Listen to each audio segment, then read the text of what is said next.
Iba naka-video. So, baba tayo. Picture ako ng maganda. Pero nakikita ha. Dahil sana. Ay, hindi ako makakapag-video at edit ako. Pwede ka naman eh. Yun ang pinaka... Paikot ba yan? Paikot. Yan.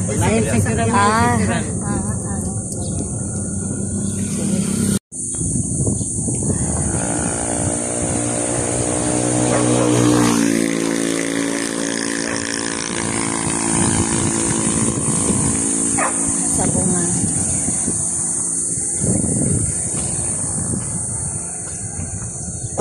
Ayan si sir, matatanong ako. Ilang hektarya ito? Ay, 17 hectares sa 1.5 title. Ilan ang frontage? Ay, ang frontage na parang ko lang eh. 60. 60? Maliit lang. Pero ito, binibenta rin.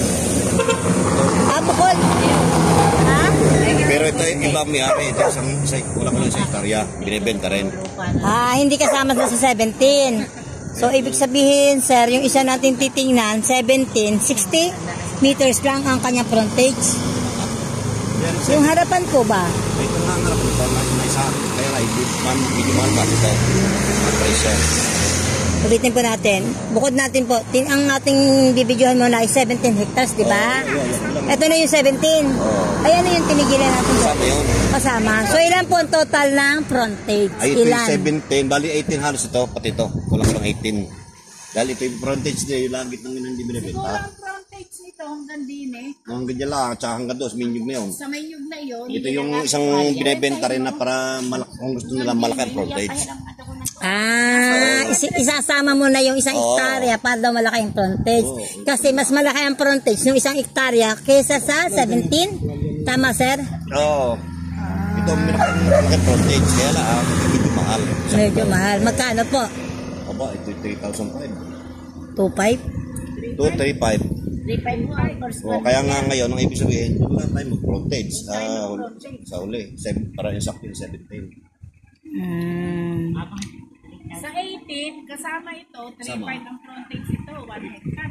O, 3.5 yan eh. Pero madali ka sa ilam yan. 1.5 ito. Bahay na rin yan. Ayan. Barangay Bendita 1, Magallanes, along National Road, going to Amoyong, Nasugbo, Tagaytay. Ayan po. Nandito po tayo ngayon sa Magallanes. So, ito po yung area na 18 hectares. Ayan po, 18 hectares po siya. Title po ito.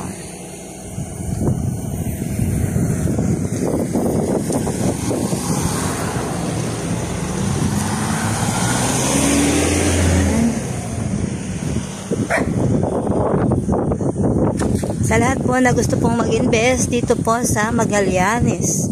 Ayan, napakaganda po ng kanyang area. National Highway po siya. Ayan po. So, sa lahat po na gusto mag-invest ng National Highway, ayan, napakaganda po. Pabahay, ayan po. Ayan. Ano po?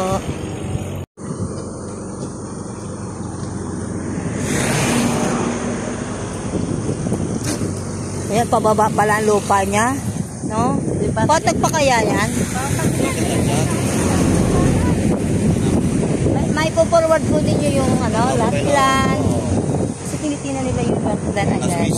Saka yung, pag ginugil po ito, ano pong... Kaluangan. Kaluangan ba ito, sir? Hindi ito kaluangan. Binditawan po yung sabungan. So, mas maganda sabungan yung ating i-google. May tinignan dyan eh. Ayan po, napakaganda po na kanyang property.